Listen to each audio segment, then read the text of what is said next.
morning. Happy Wednesday. Welcome to the Pitch Chronicles. I'm Uncle Taz. I'm here with Donald. Luke will be joining us shortly.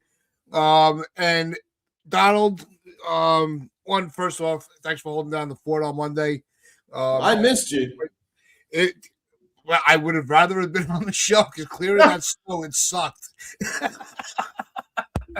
And we're not even out of the woods yet. They're talking about like a storm. We're gonna get up, we can get up to 2 feet this weekend. Yeah. Temperatures in the single digits. If you have a house away from New York, go on vacation. It's gonna suck. But nonetheless, here we are, and we are still waiting for Bellinger to sign. You know what?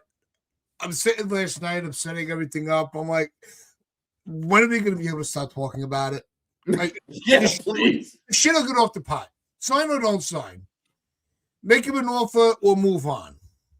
Just, draw that line in the sand like we've been saying. Because it's really making the all season, and and you know what? I was watching a video from Uni Talk Baseball, right, on YouTube this morning, and I am in total agreement with him. Boris has completely killed all the enjoyment of free agency. With all these holdouts and standing his ground, treating every one of his clients, which I mean, he has every right to do, but he treats every one of his clients like they're God. And if you don't have my client, you're not going to succeed. And it just keeps dragging on. Bellinger is not going to get that. He's not that type of player where holding him out from a team signing long term to this massive contract, Bellinger's not going to make or break your season. It's not going to make or break your roster. Let's just be honest about it. Solid player. If he signs, I am not going to complain. No. If the Yankees don't get him and they pivot elsewhere, I'm not going to complain either. He's just not that type of player. In the beginning of the off season, Donald, you and I argued about it. I was all in. Bring him back. Solid lefty. This lefty pitching very well from his side of the plate. 4 positions for one player. You can't go wrong with Bellinger. But if this is the way that he's going, he's going to conduct himself in the off season with the negotiating, I don't want him. I don't. It's to the point where, look, if you really wanted to be a Yankee, you would not have opted out. You would have jumped at the offer they gave you because it was a legitimate offer. They weren't looking for a discount. So it's all based on Scott Boras, once again, over-evaluating the value of his agent, of his client, and trying to hold these teams over for a ransom that is not worth paying. I don't know if you agree with anything on that. No, yeah, I completely agree. We've been complaining about Boras for years. I think we're going to get some resolution fairly soon because of the Mets backing away from Cody Bellinger and instead trading for Louis Robert. That was a good trade. Yeah. It was a pivot, and it says to me, Cody Bellinger ain't that good because the Mets could have had him. The Mets could have had him if they wanted him, but they decided that there's actually more value in going with Louis Robert. And B, it says to me that he's probably going to be a Yankee now. I mean, the Yankees have the best offer on the table. I don't believe that anybody else is going to go anywhere near 5 years for. And I just find it so hilarious when I'm reading articles like, but the Yankees they're holding firm and fast that they don't want to bid against themselves. You already bid against yourself. You've been doing it since October. You've been bidding against yourself. How have you gotten to the point where you're even offering them 5 years at $30+ million per? You're bidding against yourself anyway.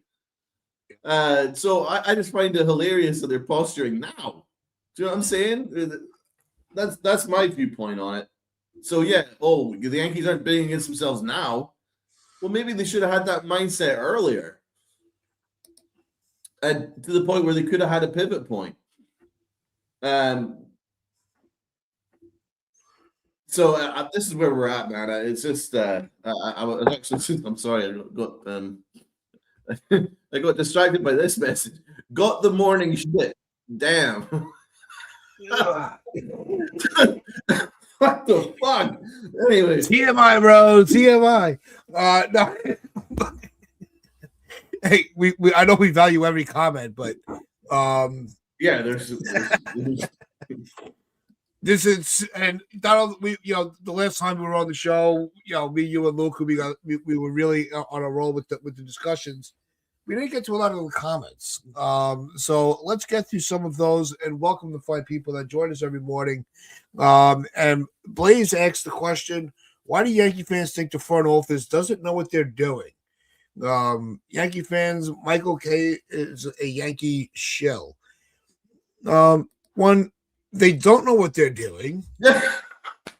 and because we constantly are going into the season or through an off season with more question marks than when the off season started. How is that possible?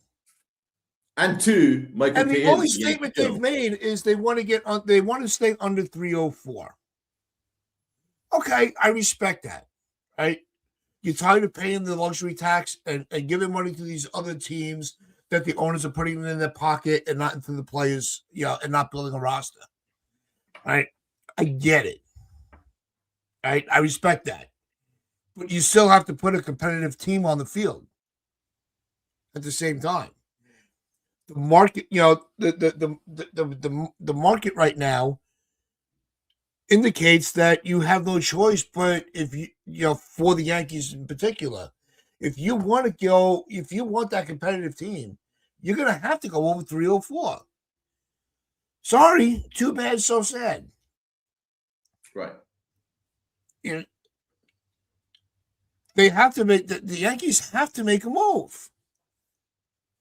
Bringing back the same team as last year, and yes, Bellinger would fall right into that same narrative. Bringing back the same team as last year is not improving your team. Because that team did not win the World Series. It didn't even make the World Series. No. After we got through the Red Sox, the Yankees, the players had nothing left. They drained every ounce of their drive was to survive that Red Sox series, and then they fell flat on their face against a team that they ended the season in a tie with. So, yeah. And I think Michael K is misreading the frustration. Right? Yeah, you want to use the argument. He wants to use the argument, Donald, that he's a Yankee shill, bro. That's what I'm going to say. Oh, absolutely. Yankee shill. Well, that's what I'm. That's the next. My next talking point with him being a shill. You want to use the argument about how their offensive numbers and how they were one of the better, one of the top offensive teams.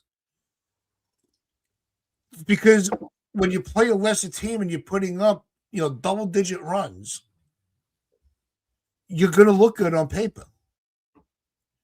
When they were playing against teams that they were going to have to battle with in the postseason, they laid an egg. Oh, yeah.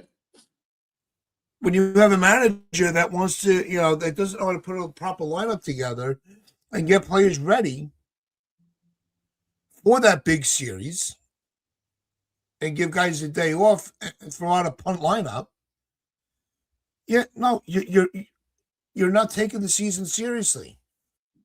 If Aaron Boone and the front office are not taking every game seriously, why should we?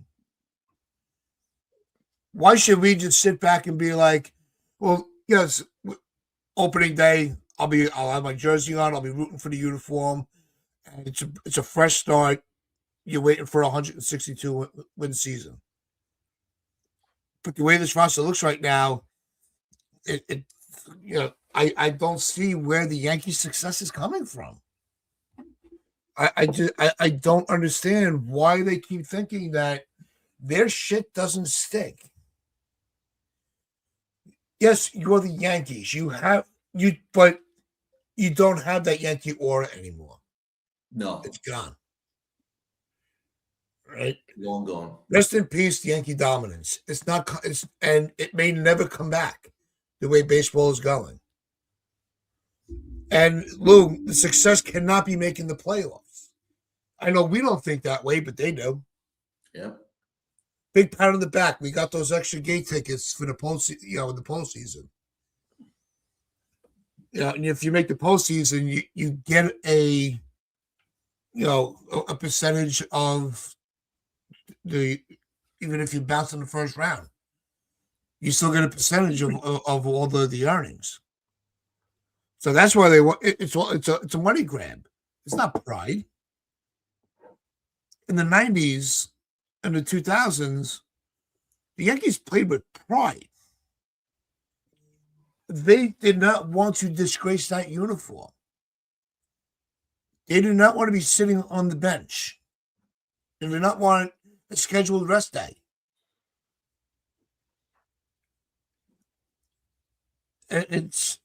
I miss the team that we watched. I do. I miss that aura that we're the Yankees, go F yourself. We don't have that anymore. We have penny pinches. We have analytical, guys trying to run this team, this historic, this majestic team, running it off a spreadsheet. It's disgraceful, Donald. That is depressing. I can't even yell because it's. So where do we start? where do I start here? So, if here's one way to look at it. If Cody Bellinger was signed at the start of the offseason instead of Trent Grisham, I don't think anyone would have complained. Because he's a good, solid start. You know what I mean? He's like okay, you brought back arguably the second best player on the in the lineup. Okay, that's the start. Where do we go from here? Right? Had they signed another impact bat in free agency after Cody Bellinger, I think we'd all been pretty happy. Do you know what I'm saying? Had they went and signed Bo Bichette, had they, you know what I'm saying? Had they done that and Cody Bellinger, that's a pretty good offseason. That would make sense. You added yourself a right bat. Had they signed Pete Alonso, I still don't understand why they weren't into him here, man. That would have been a good move. A 40 home run bat from the right side. Had they done that and Cody Bellinger, I think we'd all been like, hey, the Yankees are having a good offseason. But I'm sorry, you can't really make the case to me that paying Trent Grisham 5 times what he got paid last year, and then you just overpay Cody Bellinger, that you should just be like, yeah, we're back, baby. And then you got Michael Kay sitting there. I'm getting so annoyed. Every time I listen to him, man, he's getting more and more out there. He's saying, oh, do you know that Las Vegas has the Yankees as the second best odds to win the World Series? Shill. Vegas has never had the Yankees outside the top 10. They never will, because it's the Yankees. They don't. Doesn't mean shit. It means shit. So what are you talking about, Michael Kay? Cody Bellinger is not a game-changing player. Did you see the season that he had in 2021, 2022? Yeah, he had a good season in 23. 2024 was a disaster. 2025 was good. So let's just chill. 5 years is a massive overpay. $30+ million per year, massive overpay. And the Yankees are trying to gaslight us and tell us that they're not betting against themselves. Dude, you've already there. It's like, the horse is already bolted, baby. You know what I'm saying? So it's kind of so pointless to be posturing now. They had all winter to make the moves necessary to make this team a World Series caliber team. They were there. They were available. Yankees didn't want to do it. So how am I supposed to take it as a fan? As a fan, you should be excited every single year going, right, what is my team going to do to get better? It's not our job as a fan to gatekeep the Yankees' taxes and the Yankee bondsmen and the Yankees' freaking bottom line. That's not our job as a fan. And we're put in that position going, oh yeah, that, you know what? It's just too expensive to go into free agency. It's just too expensive. If that's your mentality, then I'm sorry you're not going to be able to swim in the waters of MLB free agency until there's a lockout and until there's a salary cap. Thus, you're going to have to swim in those waters if you want to survive. But the Yanks don't want to do it because they've got an outdated philosophy, an outdated mindset. They're arrogant and complacent. The moves were there in free agency. They refused to do it. And then they're trying to tell us to go and take on and pay for all their new season ticket packages and all this shit when they don't even want to be a better team. I just find it honestly disgraceful. I find it disgraceful, and it's really hard to buy into this. What are we signing up for? Exactly the same team as last year. That's if you sign Cody Bellinger. The excuse is, oh, well, Garrett Cole's back. But, I mean, let's be honest here. Garrett Cole's not going to be Cy Young Garrett Cole. He's coming off Tommy John. Like, give Garrett Cole a break, you know? So it's kind of hard for me to buy into this. I find all of this disingenuous. I find the way that the Yankees have handled this since day one, this winter, is disingenuous. When Brian Cashman sat in his ivory cap tower and said, we had a very successful year, I'm very proud of them, and I'll leave it to the masses to decide.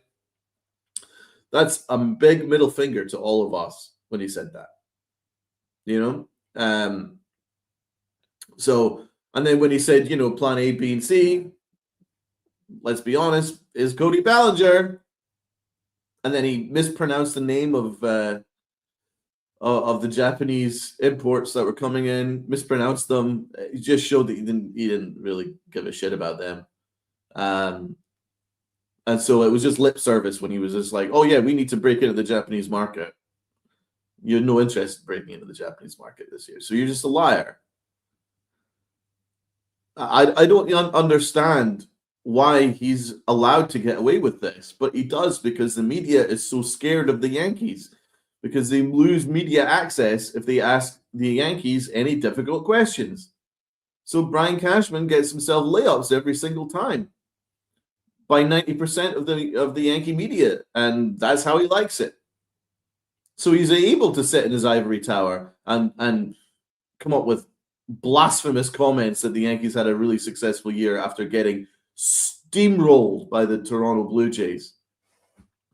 So, I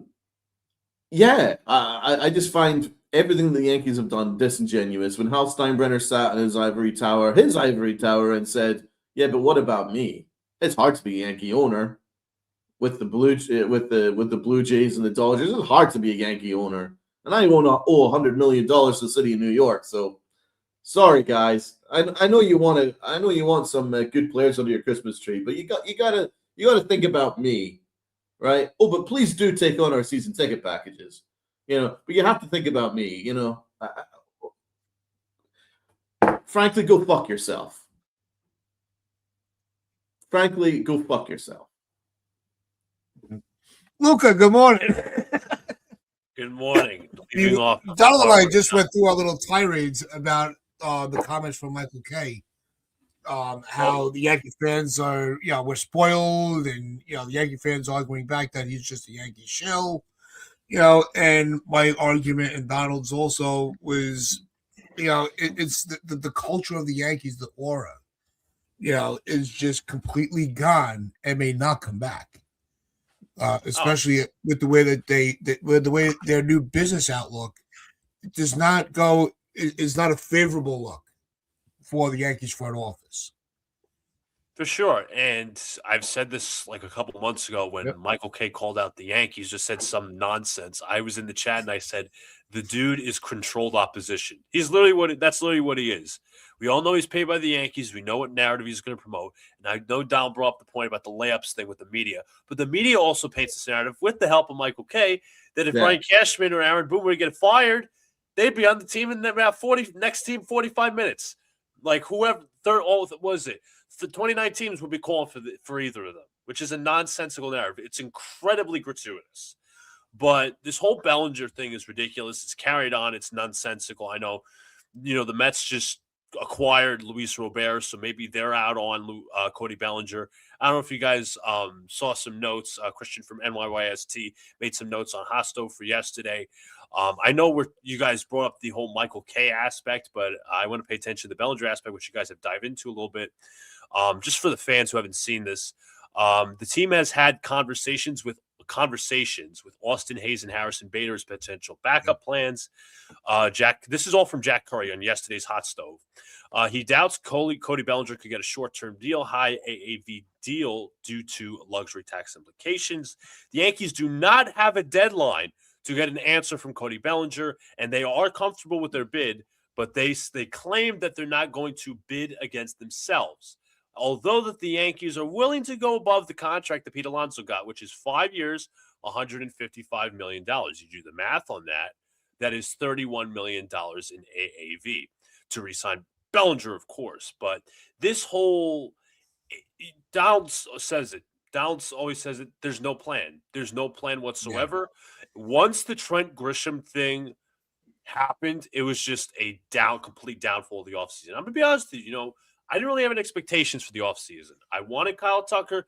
Now he's with the Dodgers. Imai, he's with the Astros. You could go all through the free agent list of names that the Yankees could have got. Even for first base, Josh Naylor, he re-signed with Seattle. So you could go through all the names, Real Muto, whatever. The Yankees do not have a plan. Their plan is run it back. In 3 words, run it back. Essentially the same team as last year. I don't even what are the only players that I can name? I could be wrong on this. You can fact check me if you want. The only players that they've signed outside the organization are for minor league deals, right? I mean, I could be wrong on that, but they re-signed Rosario. Okay, he was on the team last year. Grisham, he got the qualifying offer stupidly. So it's just it's a stupid game that the Yankees are playing with Bellinger, and it's their own fault. Bellinger was being disingenuous. Scott Boras was being disingenuous. The Yankees should have read it from the jump and said, hey, you know what? We're actually going to go all in on Kyle Tucker. We're not going to say we're going to go all in. We're just going to freaking do it. And you're going to watch as your value drops across the market. The Yankees didn't do that. They never made the power move. The Yankees never make the power moves and say, hey, you know what? We're going to show you. No, we're going to use our media friends like Buster Olney, John Heyman, Jack Curry. We're going to use our media friends to negotiate with you guys, not actually set a hard line at the table, whether it's a negotiating deadline, whether it's a hard wall of where we're going to stop in terms of years and average annual value. No, we're not going to do that whatsoever. We're going to play a game of chicken, and whoever falls first, falls first. The Yankees look incredibly desperate. Cody Bellinger and his representation, Scott Boras, looks incredibly desperate as well. Donald, you're right. Cody Bellinger is not a game-changing player. He's not Kyle Tucker. He's not Pete Alonso. He's an additive player. He's like a supplement. He's not a bad player by means, but he's inconsistent. Donald pointed out the bad years that he had in 21 and 22. Every 1 year, he could be good year this year, bad the next year. And that is not somebody you pay however many $1 million. So once again, I mentioned that the Yankees are in this game of chicken where they do not only possibly need an outfielder, they need a first baseman if they think that Ben Rice is a catcher, which they don't. They think he's a first baseman, which I think is wrong. But the whole thing's a bunch of nonsense. It really is. The Yankees have, once again, they haven't made any power moves this offseason. All the Yankees do is, I mean, it's just a general conversation topic. It's that the Yankees operate through the media. They try to control the narrative. They have controlled the narrative that's around them. Brian Cashman and his media muppets like Jason's, or I should say PR, Jason Zilla will attack anybody that goes against them, as of why reporters are scared to ask questions, number one. Number two, why you have people like Michael Kay going on radio saying, hey, this guy would get a job in 45 minutes with 29 other teams. So I don't want to hear it. That's the absurd shilling. But I love your point here. The Yankees never made a power move, and by the way, it goes to my point that I did in the last show where I said the Yankees already revealed their hand prior to negotiations with Cody Bellinger. They already revealed their hand. Before you go into negotiations, and it doesn't matter at what level, it doesn't matter what level of business, you could be a freaking, you could be a CEO of the biggest bank in the United States, or it could be a little small freaking shop. Whenever you're negotiating, you can't reveal your hand prior to negotiating, and you need to be able to have a walk away point, right? Where if it goes wrong, that you know that there is a backup, that there's a plan B, there is a pivot, right? And they didn't do it, because you can't tell me that they had a real walk away or plan B plan, because Brian Cashman already told you we need Cody Bellinger back. He said it. We're a better team with Cody Bellinger. You've already told Scott Boras how important Cody Bellinger is before you've even sat down to have these negotiations, right? That is on Brian Cashman. And then when Hal Steinbrenner, the idiot that he is crying poverty, does that sound like the Yankees have any ideas or any plans to enter into free agency? No. So again, that hurts your leverage in negotiations with Scott Boras. Scott Boras, you say whatever you want about this guy. I don't know, Uncle Tats, you say that he kind of ruins free agency for you. That dude is a seasoned veteran in negotiating with teams. He's a seasoned veteran. He knows every single trick in the book. He knows every single game. So you need to be on the top of your form in order to match up with negotiating like with a Scott Boras. And Brian Cashman played it like an amateur. That is the facts. It's just the facts. It's not you being negative. It's just the facts. It's taking a step back and going, yeah, the Yankees revealed their hand before they even sat down to discuss this negotiation. They were all in on Cody Bellinger. They've announced it to the entire universe, right? And all that's done is it increased the price on Cody Bellinger's head by just doing that. Going, we're a better team with Cody Bellinger, and then freaking Hal going, yeah, we're really poor, but we do need Hal. We do need Cody Bellinger. It's like, who do you guys think Cody Bellinger is? That's what is just bananas to me. But going back to the negotiations, they revealed their hand before you even sat down, right? You've increased the worth of Cody Bellinger by just talking that you did. All that talking that you did before you even did anything in the winter. And every move that you made increased, or every non-move that you made increased the worth of Cody Bellinger. By not checking in on Bo Bichette, by not checking in on Kyle Tucker, by not checking in on Alonso, by not checking in on the trade market, all of that has risen the worth of Cody Bellinger, and that's all on the Yankees because they didn't have a power move. Look at, as you suggested, man, they were having these negotiations with Cody Bellinger and then just went, yeah, fuck it, let's go sign Bo Bichette, right? Then, boom, you got yourself a walk-away point, right? Then you're like, sitting down with Scott Boras going, dude, I'm not going 6 or 7 years for Cody Bellinger. You're out of your freaking mind, bro. And now I've got myself I've got myself Bo Bichette now. My infield, he's my power back. I don't really need Cody Bellinger.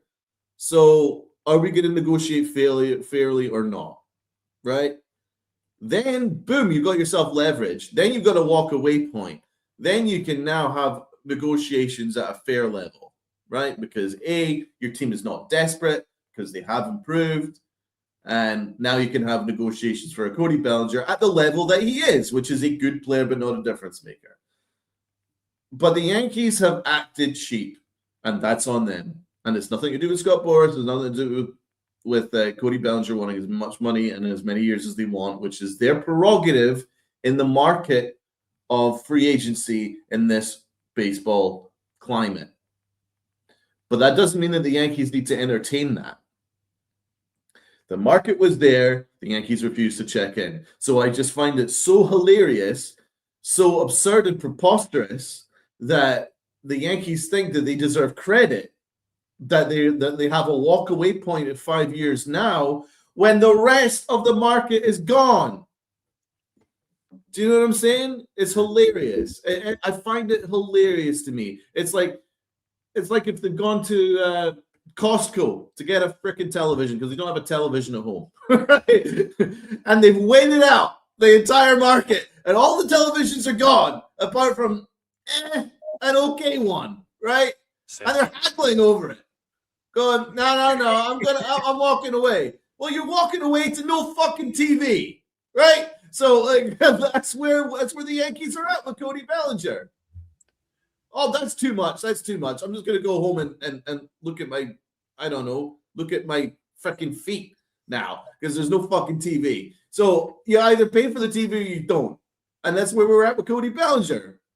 You either fucking shit or you get off the pan. But the thing is, the Yankees waited out the whole winter, and they've done this to themselves. I have no sympathy for them. I hope they overpay, and I hope they go fuck themselves because they fucked this winter.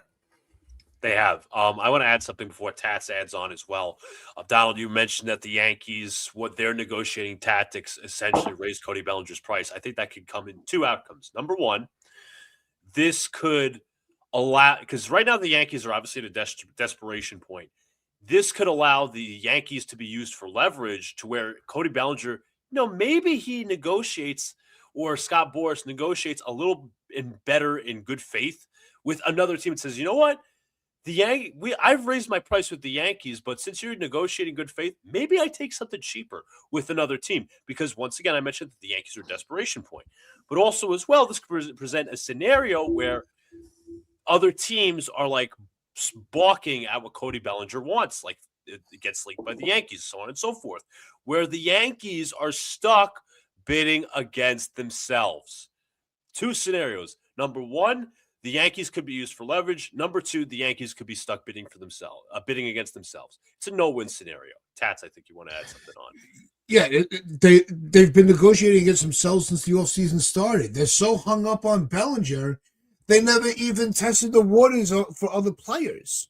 They weren't linked to any of the Japanese players, aside from maybe a headline or two, from the trusted Yankee reporters, quote unquote, and you never heard an offer, or a sit down with Tucker. They never even were interested in Alonso. Their whole offseason is based on whether Bellinger signs or not. That's going to be their victory lap. We stood our ground. We would we didn't cave into Boras. Or it's going to be like, well, we brought him, that was the guy we wanted and we brought him back. The Yankees are still the Yankees. No. This is not a Yankees, it's still the old Yankees player in the offseason. It doesn't. Tucker was the Yankees are still the Yankees. That was the power move. Getting Bellinger, getting Alonso, that would have been a power move from the Yankees. But instead, they were so fixated on Bellinger that most of the higher tier free agents are not available now. They're all gone. So now you said it go like I used this term last time. they started off in Bloomingdale's. Now they're at the dollar store. Mm-hmm. Yeah, and they still haven't purchased anything. And that's a huge problem. It's not a problem. Don't forget about Blackburn, baby. Yeah, the season is saved. Yeah, and Seth Brown on a minor league deal. Yeah, whoop-de-doo. I want to thank Felix for the $2 super chat. If we don't get him, what do we do? Who do we get then? Your outfield's going to be Dominguez, Grisham, and Judge. That's your outfield. You know, and then they'll make a smaller move for as Luca touched on. They've checked in on Hayes and Harrison Bader. Which I actually don't mind them checking in on Hayes. He's a legitimate player. He's not going to be that superstar move, but he still has some years in him. I think the big issue with that is if the Yankees pose is the key word, that they're going to say, okay, we'll have Grisham, Dominguez, and Jones as the outfield. Bet you dollars to donuts that they're going to sign an outfielder as a stopgap to block Jones for a little bit. Or Dominguez. It could be either or. Bet. They did the same thing with Oswald Peraza with IKF. They've done this. Yep. There was another instance where they did the same thing. I think with Dominguez and the whole Grisham thing, even going back to last year and the year before. They're going to sign a stopgap outfielder and say, you know what? While Spencer Jones gets ready, we're going to sign this guy to play said position in the outfield. And then when Spencer Jones comes up, he's just going to sit a little bit longer.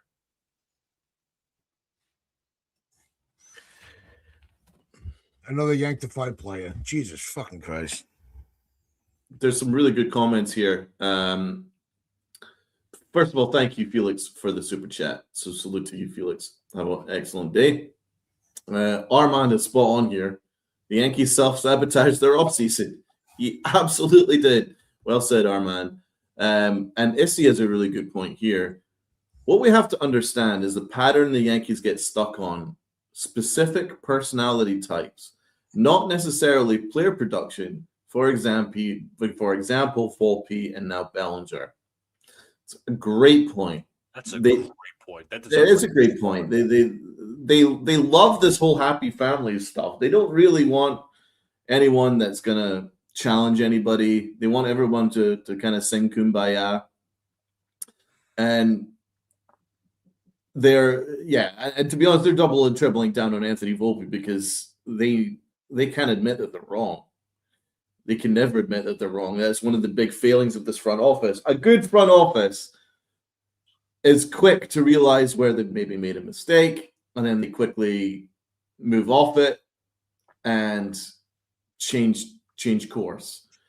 The Yankees can't do that because Brian Cashman his ego is such an overriding issue. And he actually self-sabotages himself because I personally believe that he's a good GM when in certain instances, it's just his big fatal flaw is his ego. He can't look past his own ego. Clint Frazier touches on the fact that he needs to be scouring the trash can market, the dollar store, as you say, Uncle Tats. Because if he gets lightning in a bottle, that serves his ego. You know what I'm saying? He doesn't want to make the obvious move. The obvious move would have been Kyle Tucker. The obvious move would have been Bo Bichette. He doesn't, or a couple of years ago, the obvious move would have been Corey Seager, or the obvious move would have been to sign Bryce Harper. He doesn't want to do the obvious move because he wants more credit for thinking outside the box. So he goes and does something a little different, like signing Aaron Hicks and trading for Aaron Hicks and then signing him to an extension. He wants the credit for that if that goes well. It didn't. But that's where Brian Cashman is. So his fatal flaw is his ego. He couldn't just leave well enough alone after 2017 because Joe Girardi was doing such a good job. He had to fire him. And he had to go and think outside the box with the new style manager of Aaron Boone. And he wanted the credit for that to work. It didn't. But still, he wants the credit for it because it's a little bit outside the box. And again, is he ever going to move off that Aaron Boone mistake? No, because he can't admit that he makes mistakes. And that is his fatal flaw as a GM. That is his biggest flaw, is his ego. It is. And it's killing the Yankees, bro. Like, look, Boone, brilliant baseball guy, but that doesn't make him a manager. Like we talk, we could sit here, we talk about all these trade proposals, contracts for free agents, how we would set up lineups. It doesn't make us an MLB front office executive. It's just we're observers, with an opinion. It doesn't make us an expert. Doesn't make, so you talk about, with all these other teams, you think about some of the leaders of the sports teams in New York, right, throughout all the sports. When have they been the most successful? The disciplinarian at the helm. That's when they've had the most success within their organization, right? The Giants are just getting back to that, with Harbaugh, because I listened to the press conference for Donald, so,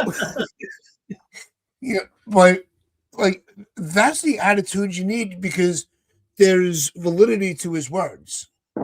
When Boone tries to talk tough, it's just a costume. I don't believe you. You can talk tough all you want with your savages in the box. But right. It's just an act. You're an actor. You're not a manager because, yes, there's one thing that's lacking, and it's discipline. You don't have to scream at everybody in the middle of the field. You don't have to be, throwing things around in the dugout. But if you were that serious about your managing job and you had that control of everybody, that, look, I don't care what your contract is. I don't care what your status is. If you're on a hot streak or a cold streak, I'm the boss. What I say goes.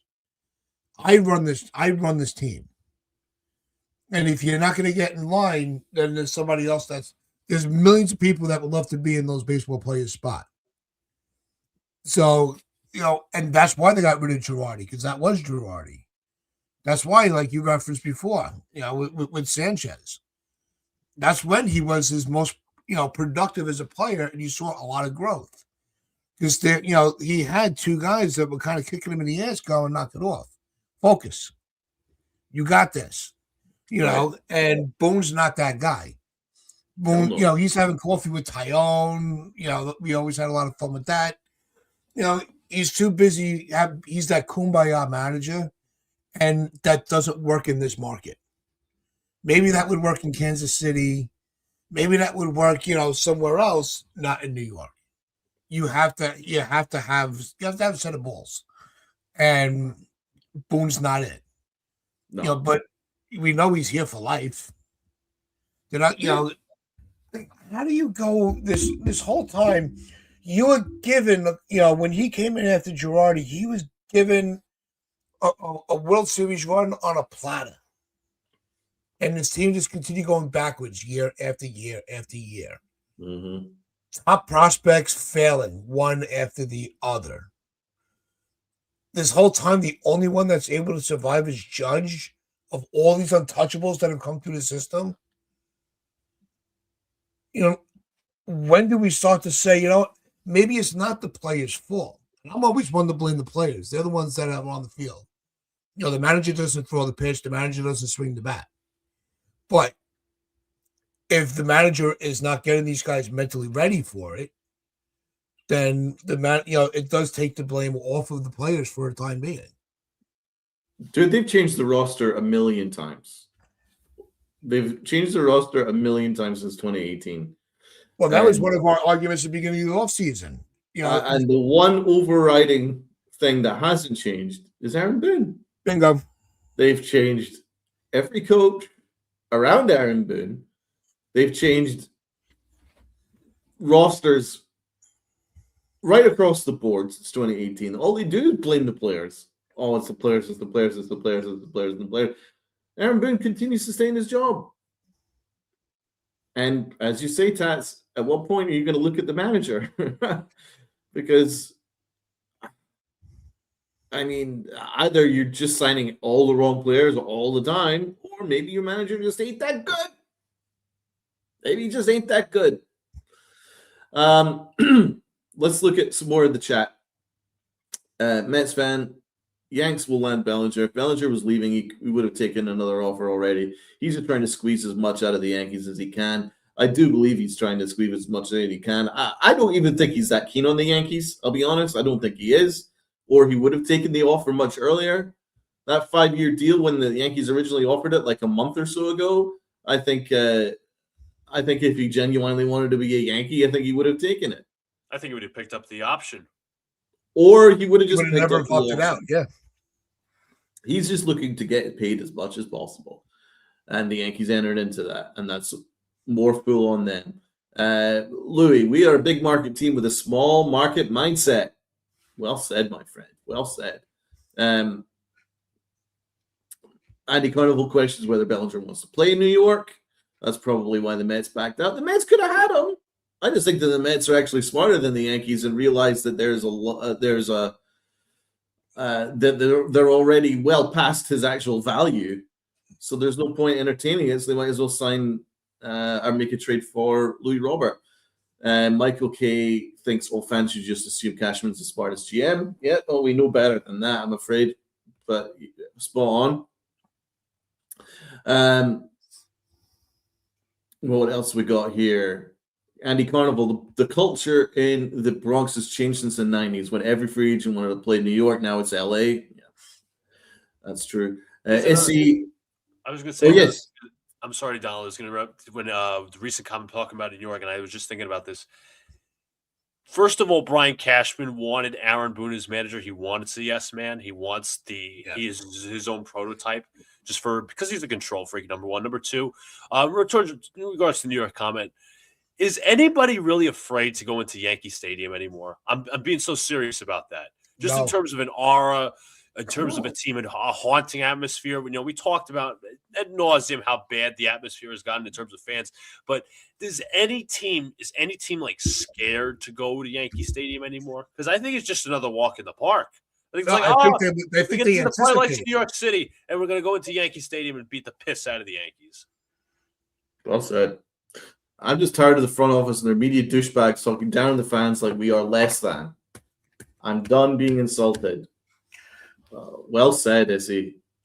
Isn't it hard it is kind of hard to put your heart and soul into this team because they brazenly think that all fan bases, their entire fan base is a complete idiot.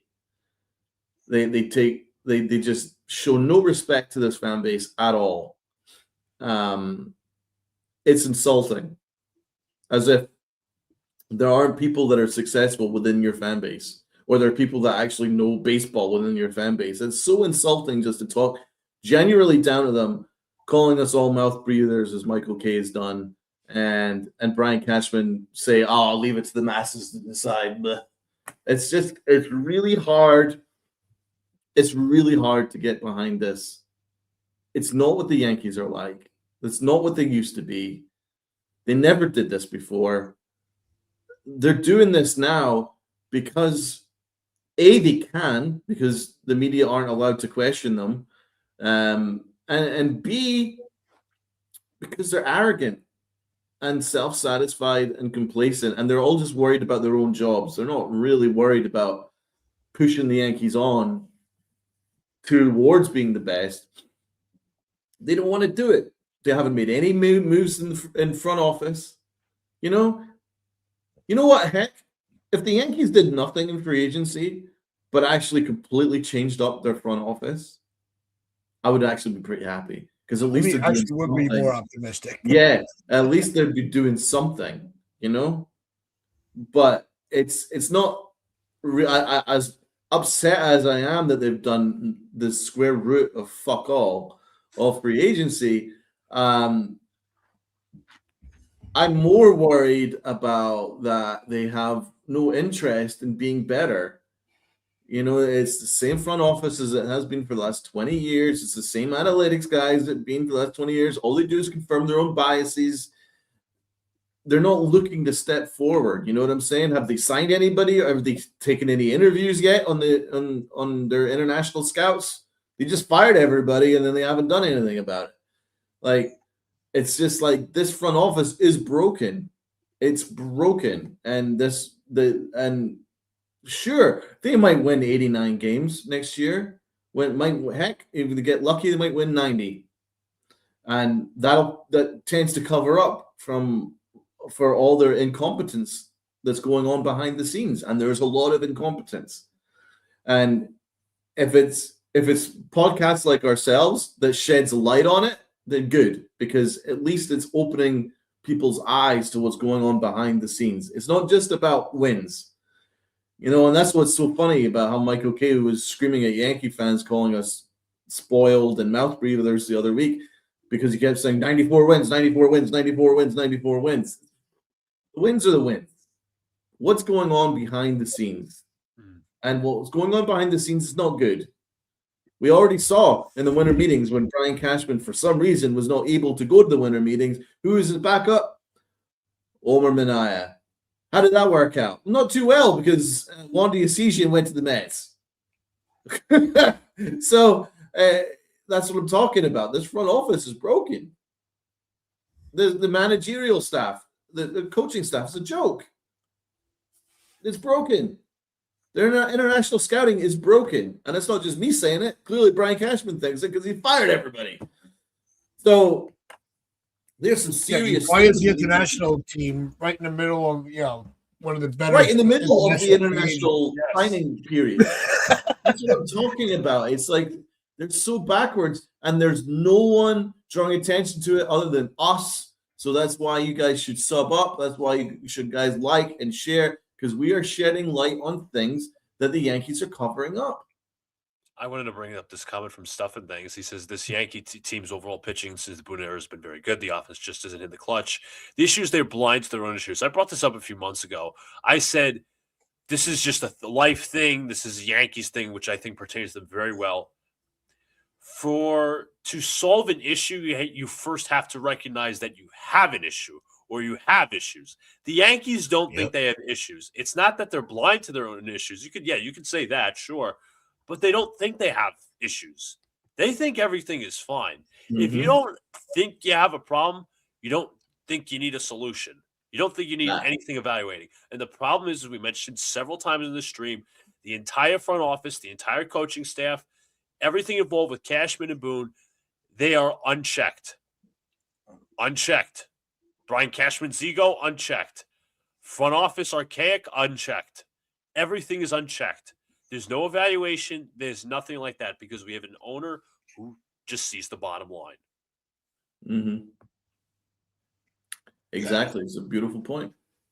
I mean, I think the only big, front office changes that have happened over the last few years is their medical staff, which still sucks. They can't evaluate an injury for anything. And to what I said before with the international, scouts.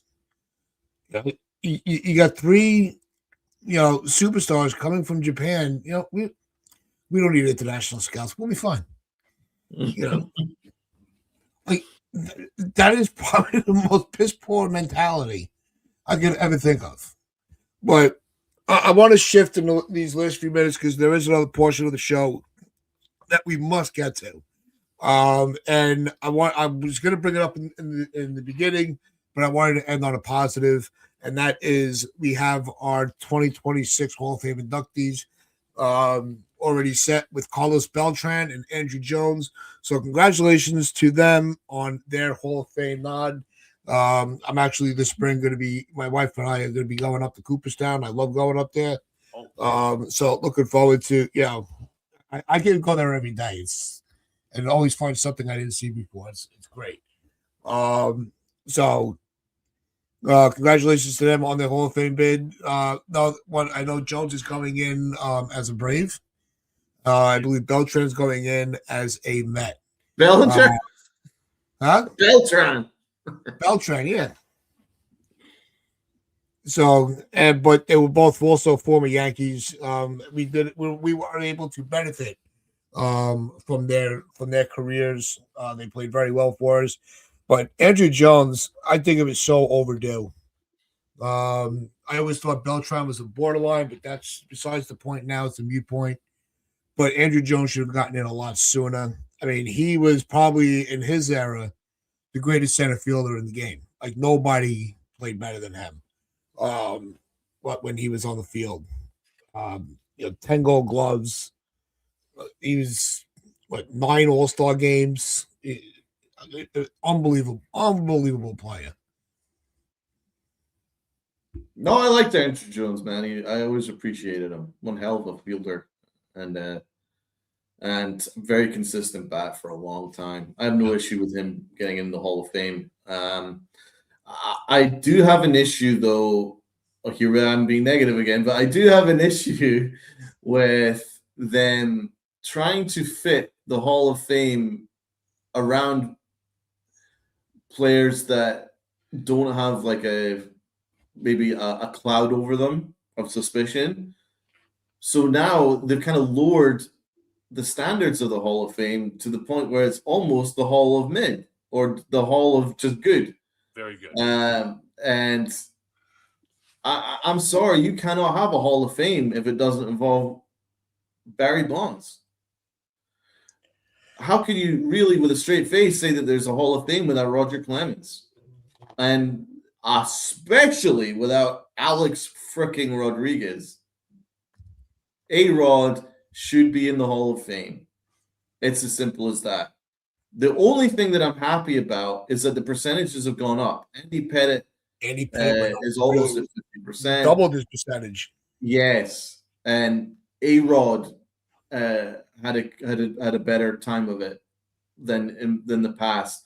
So I would say that maybe in the next 5-6 years, maybe we will finally get to see some of these guys in the Hall of Fame. They deserve it.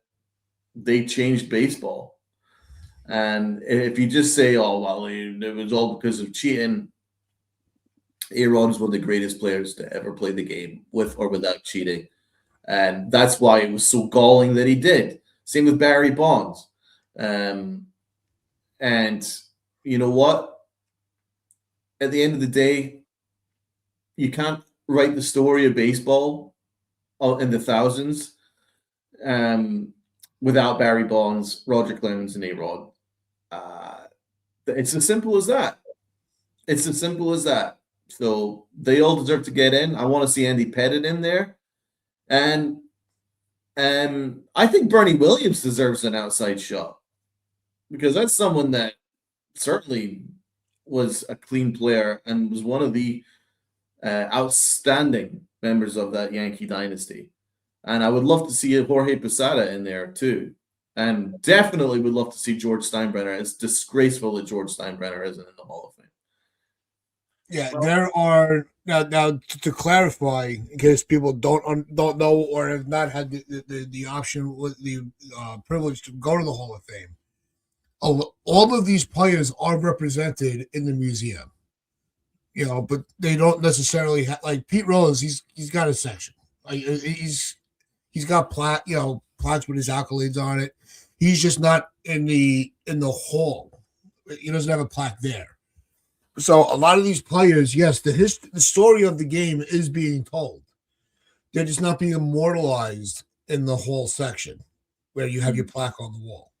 But there are artifacts throughout the game from these guys' career that you can look at, and it does have a description of how this became a piece of memorabilia that was deemed Hall of Fame worthy to be in the museum. So I just want to clarify that.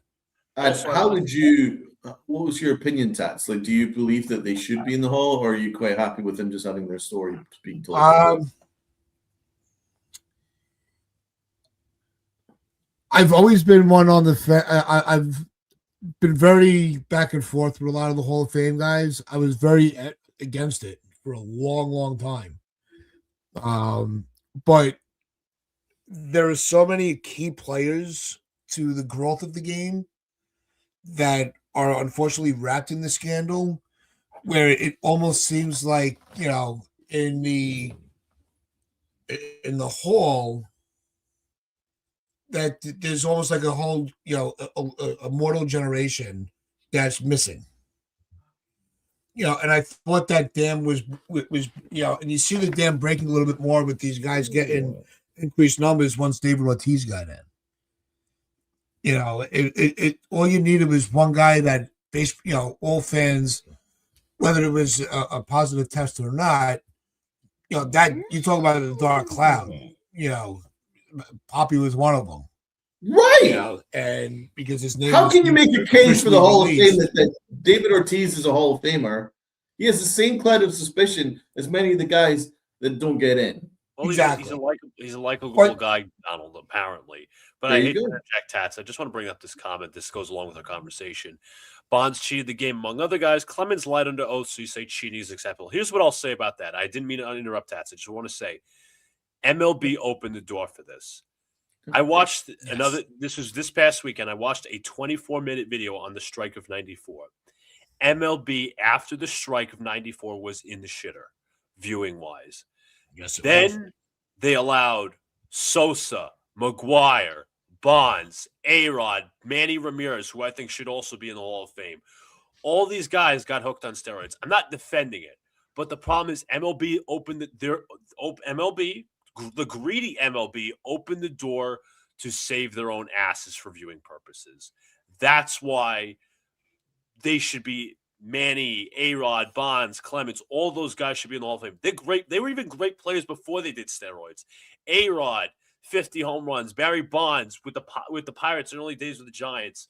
Manny Ramirez with the Cleveland Indians. You could go on and on. Clemens, 20 strikeouts, setting the record in a game as a Boston Red Sox back in 1986. You could go through all these players before they did steroids. They were all great players.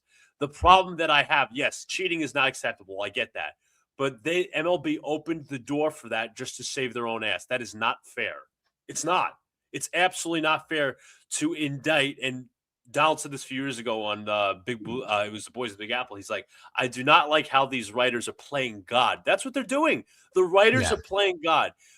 And Donald brought up like Bernie Williams, right? A lot of people compare Bernie Williams' career to the career of Kirby Puckett. Bernie Williams had were at least the same statistics as Kirby Puckett, who's in the Hall of Fame. And Kirby Puckett, I think, I don't want to be making false allegations here, but I think he was in like domestic violence troubles. I could be wrong on that. So are we going to really pick and choose through every single Hall of Famer? Oh, this person has a cloud over the head. Like Ty Cobb or Mickey Mantle for being an alcoholic. Like, are we just going to go through every single thing and say, you know what, this person had a problem? Okay. Like, here's the thing. Let me throw another one out there. Carlos Beltran, cheating scandal. He's in the Hall of Fame. That's true. He's in the Hall of Fame of the Astros cheating scandal. It's not consistent. That's the problem. Altuve will get in. Once Altuve retires, he's going to be in the Hall of Fame. Oh, Altuve's getting in, no problem. Oh, yeah, no problem. Look, and that's the inconsistencies of it, and that's why it's such a. It really is like it's a mishmash argument, because you're going to argue for like a lot of people were saying how Messina shouldn't have gotten in. You only have 120 season, but look at the resume he had during the steroid era. Like that's what made him stand out. And I think that's why a lot of some of these other players that were conceived as clean, is you never know anymore. That's why they're held in such a higher regard, because they didn't fall into the madness of what was going on. And Selig, who handpicked a couple of guys, that he was gonna let them go under the radar, do whatever you have to do to save this game, and I'll leave you alone. That was Bud Selig, but he's the the savior commissioner, which I think is just a freaking joke. I can't stand Bud Selig. I think I don't. Who do you like? Like, who do you have despised for more, Manfred or Selig? Manfred. Manfred. Definitely Manfred. Definitely Manfred. Because, let's be honest, baseball was a hell of a lot of fun. under Bud Selig. I mean, geez, Lou, it was a hell of a lot of fun. It was, but it's just so ironic that he's in the Hall of Fame, right? And he knew about the fact that 2/3 of baseball was doing steroids at the time. I lived that baseball era. Uncle Tance lived that baseball era. We knew that 70% of baseball were doing steroids at the time. Chuck Knobloch was doing steroids, for Christ's sake, right? So, first of all, that adds an extra point in the area of why the guys like A-Rod, etc., deserve to be in the Hall of Fame. Because just because you do steroids doesn't mean that you're automatically going to hit 76 home runs, right? Oh, there were tons of players that were doing it that just never helped. You gotta be able to hit the ball first of all, and no one did it better than Barry Bonds, and no one has done it better than A-Rod. A-Rod, I'm blessed to have seen A-Rod in his prime, and he was a real baseball player, man. He was an unbelievable shortstop, unbelievable third baseman, unbelievable power hitter. Just an absolutely incredible baseball savant. He knew his shit. He should be in the Hall of Fame. So I really don't think there should be an argument that Barry Bonds, who has the home run title, shouldn't get in. It's a really weird narrative to me. I just think you're picking and choosing. A lot of this is about feelings. Let's be honest. The baseball writers love Big Papi, right? They love him. But he has the same cloud of suspicion as Roger Clemens. Yeah. It's as simple as that. So you can't pick and choose. It's just because one is a bit more of an asshole than the other. And one played for a more likable franchise than the other, let's be honest. Because for the writers, they like the Red Sox more than Yankees because they're a more likable franchise, apparently. The Yankees are big bad Yankees. So yeah, they're going to probably do that. And then when Altuve goes in, even though he wore a freaking buzzer after he hit a home run, oh no, don't pour water on me. I'm going to be set on fire. Give me a freaking break. But he's going to go to the Hall of Fame when his time's up. So don't pick and choose what cheating's acceptable. You can't pick and choose. Thank you, Duron. I appreciate it. Love to all my fellow Yankee fans in this awesome podcast. My massive appreciation to you. Sammy Sosa. Yeah, that's funny. The Cubs and MLB profited so much from Sammy Sosa. Yep. And his home run chase with Mark McGwire. I read the book of the Summer of '98 by Mike Lupica, and it's quite amazing how much baseball profited from Sammy Sosa and Mark McGwire's home run chase. Dude, it was ridiculous. They really profited from it. And you could make the argument, as Duron says, Sosa and McGwire saved baseball, and it's so funny. They've thrown them in the trash now. Two of them, both of them. Because from them, and then threw both of them in the trash after they were done. Right? Oh, steroid scandal, in the trash with you. You just profited from them. The Cubs profited from them. The Cardinals profited from them. Baseball profited from them. Oh, we gotta watch the home run chase between Mark McGwire and Sammy Sosa. Right? They profited from them hand over fist, and then thrown them into the trash once they were done with them. Now Sammy Sosa doesn't get any praise from the Cubs organization. Mark McGwire, same with the Cardinals. It's kind of hilarious considering the two of them had such an impact on why baseball became the national sport for a long time after that, until the NFL came on and really just wiped the floor with baseball. But for a long time, baseball was the national sport. And a lot of it was because after the lockout, the MLB, Bud Selig, profited from the big boppers. Barry Bonds, Mark McGwire, Sammy Sosa, A-Rod, and Now they've thrown them all in the trash once they were done with them. So I'm sorry. You can't pick and choose what cheating's acceptable. You can't.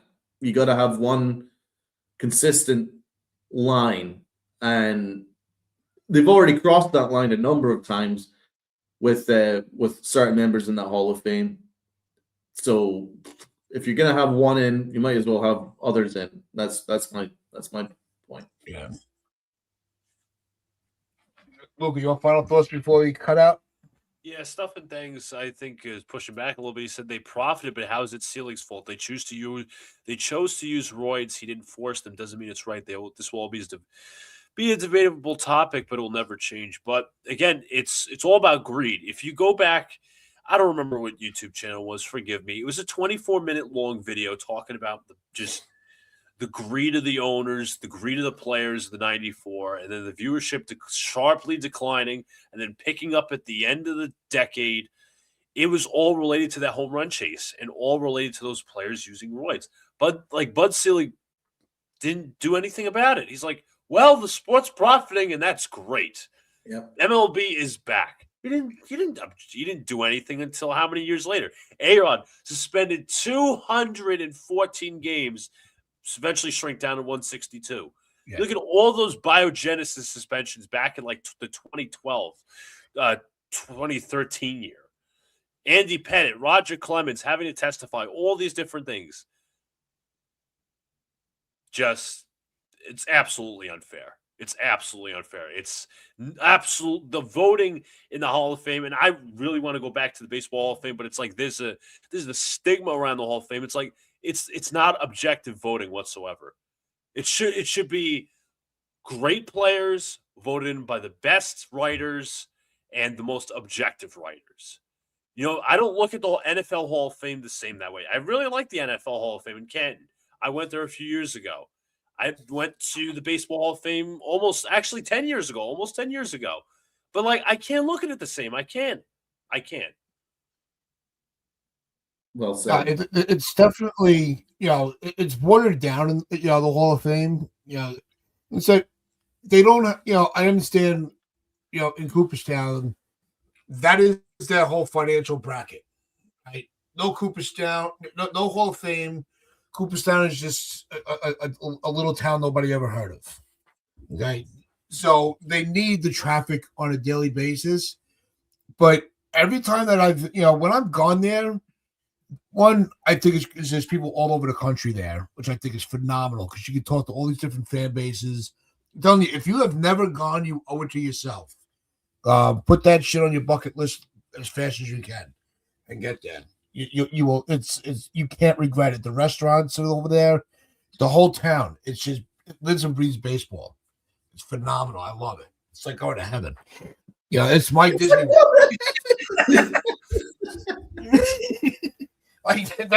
That's going to be my version of heaven is Cooperstown. Did you get Uncle Ted's the plaque in the Hall of Fame? What do we think, guys? I like that. I already have it X'd out. Yeah, no, I got it reserved. Yeah, but you don't have to have an induction every year. And I think that's where the business side of it started overlapping the competitiveness to get in. And that started years ago. This isn't a new thing. First ballot, I appreciate that, Armin. Amen. I do. It ain't gonna happen. I ain't a first ballot, but he's first ballot Hall of Fame person. That's for sure. I can vouch for that. I'll get in on the Veterans Committee.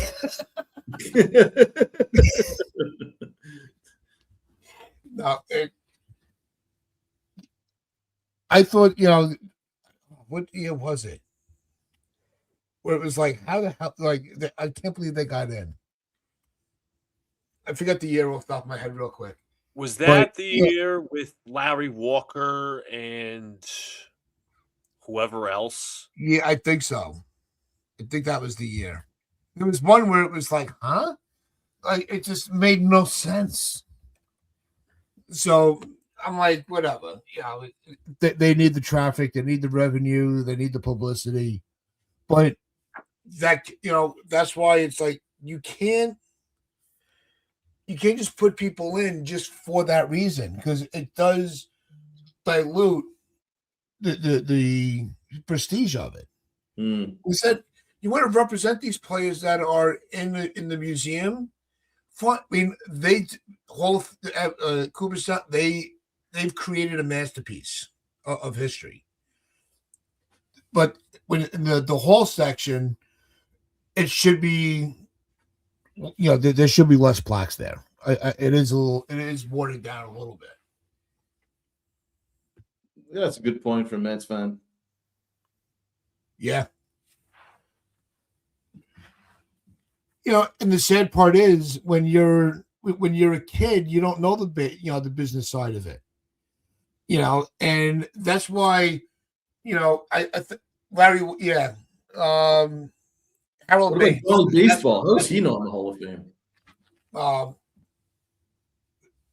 When you're on the, that's why that's what I think the term, it's a kid's game comes from.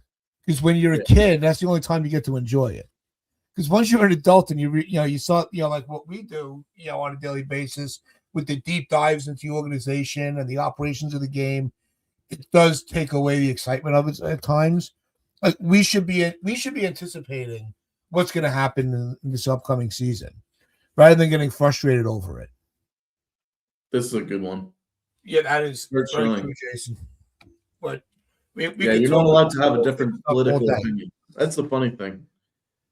In a democracy, you're still not allowed to have a different opinion. So Kurt Schilling is that perfect example. It's just because it's the Hall of Nice Guys. You're not allowed to be an asshole. If you're an asshole, there's no bigger asshole that's in the Hall of Fame than Ty Cobb. That's true. But what about one of the biggest guys, Don Mattingly? How is he not in the Hall of Fame? Length of career. That's all it's coming down to. But you believe he should be in, right? Oh, no, I do. Yeah. But his career was cut short, And unfortunately, David Wright's going to fall in the same category. I never viewed David Wright. I never really viewed him as a Hall of Fame caliber player, though. No, I think if he had a full career, I think David Wright would be looked at a lot differently throughout the game. That's true. There's no disrespect to him. I'm just saying. No. Yeah, I'm not saying David Wright is Don Mattingly. No. Yeah. The parallels that we've gone over the last couple of years, with the issues with the back and just cutting the career short, when they were just like really in the peak of their prime. That's the unfortunate parallel between the two. But that's as far as the parallel goes. Talent-wise, Don Mattingly, is top of the top. He's the reason I'm a baseball fan.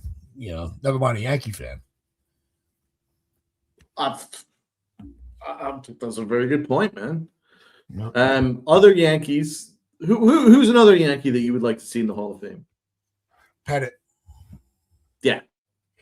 I think his postseason accolades alone merit him being a no doubter. How about Thurman Munson? Oh, hell yeah. Hell yeah. Munson, definitely. We talked about now that I talked about that at length with Ron Blomberg years ago, about Thurman. And he's still, he and Diane Munson are still pushing. They will not give up. That's a good one. How about brought up Mark Teixeira? That's another perfect point about you're not allowed to have a different political opinion and you're not getting the Hall of Fame. I don't think Teixeira is considered a Hall of Famer, but no, I think he's one of the top players in his time. He was a phenomenal first baseman. Phenomenal teammate. Played the game right. He's not Mark Teixeira, and I love Mark Teixeira. He's not a Hall of Famer. Yeah, look, you're one of your favorite players growing up, right? Well, I mean, yeah, sure. For me growing up, I know that was Alex's He's favorite Yankee all time. Duran mentions the Gator, Ron Guidry, possibly Yankee that should be in the Hall of Fame. Yep. There are a lot of them that unfortunately are not. And it's not just Yankees. We can go through the entire history of the game. But yeah, there are a lot of snubs. That guys that just never got in. Like Here's another another guy. one. Gary Sheffield. He should absolutely be in the Hall of Fame. Oh, God. Sheffield's a Hall of Famer. But you also have the guys like David Cohn that never made it off the first ballot because they didn't get enough votes. Let's give a shout out to Armand. Keith Hernandez should be in the Hall. Yes, MVP, 2 Silver Sluggers, 11 Gold Gloves. Yeah. He and Mattingly should be in the Hall of Fame together. 5 All-Stars, 1 back. Yeah, how is he not in? Jeez. Considering some of the names that are getting inducted over the last couple of years, that's pretty crazy. I do like David Justice. But I don't think he's a Hall of Fame. I'd have to take a dive into some of the number. Like, it's not a player. It's like, oh, yeah. It's like his last couple of years, Andrew Jones, I kept saying, yes, Andrew Jones has to be in the Hall of Fame. Beltran, I was always on the fence with. Gary Sheffield is unequivocal. But that's the thing. You're just not allowed to have a different type of personality. If you're an asshole, you ain't getting in the Hall of Fame. It's the Hall of Nice Guys. Weird. Would you say Scott Rowland should be in the Hall of Fame? Because he is right now. That's one of those players who's like, does he really belong there? No. I think I've always looked at him as a very good player growing up. Always appreciated him as a very good third baseman. But as like an elite Hall of Fame, no. Fred McGriff might also be on that list. Didn't Harold Baines get in? Yes, Harold Baines. That's one of the biggest scams a lot of people. That was the year I was like, they don't need a Hall of Famer every year. That was the point I was talking about earlier. I mean, Harold Baines is the perfect example of someone who is a good player, never a star, always someone I respected as a decent player. But the fact that he got in the Hall of Fame just for me confirmed that the Hall of Fame has become the Hall of Nice Guys that are pretty good. And that's not how the Hall of Fame should be. And it's because you're basically cutting off your nose despite your face by ignoring the greats that might have a cloud of suspicion or might be maybe an asshole or maybe have a different political opinion than you. When you sideline all them, then all you're left with are just like the pretty good players. And then that's what we're really focusing and trebling down on. And I think that's a real problem. And that's something that is becoming a bigger problem as we're getting on with the Hall of Fame debate. Yeah. There are guys that we're gonna question why they're in, why they're not. It's one of my favorite debates. Like I said, I can sit here till tomorrow and talk about it. But I know it's a good debate though. It's so much fun, but it also makes you wonder, because we talk about the scandals of within these players, to bring it back to the present day a little bit.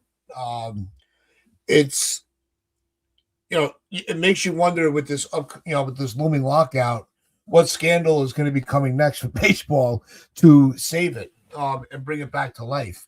That's what I'd be curious about. Let's give a shout out to Jules.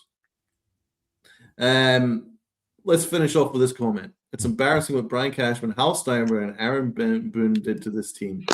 They took a team that once struck the fear of God in other teams and basically turned it into a circus. And that sums up the Yankees for the last, 5 years, maybe more. Since we've been doing it, since Donald and I have been doing the show, since Lucas, been doing his show, it's been the same talking points over and over and over again. Every offseason, it's rinse and repeat. Every trade deadline, it's rinse and repeat. Which prospects, he's untouchable. No, he's not. It's really it's fun to talk about. Like I obviously, 3 days a week we're talking about the same players. Talking baseball never gets old, but we would like some new players to talk about and some new problems. I would like the Yankees just to do something a little bit different. I mean, it's the only organization in New York that is basically doubled and trebled and quadrupled down on their own mediocrity, stuck 2 fingers up to the rest of everybody else, and they just seem really content. I mean, the Knicks have had a complete change since 2018. The Giants have been up and down, but at least they're making serious changes. They're going to bring in John Harbaugh. They're trying to get better. The Jets have had a million different head coaches, million different quarter. They're looking knows better than I do, but they're always in a mess. But at least they're trying to do something to get better. They always are. They brought in Rodgers. They did everything they possibly can. At least they try and do something a little bit different. The Yankees are just sort of like, F all you guys, we're good.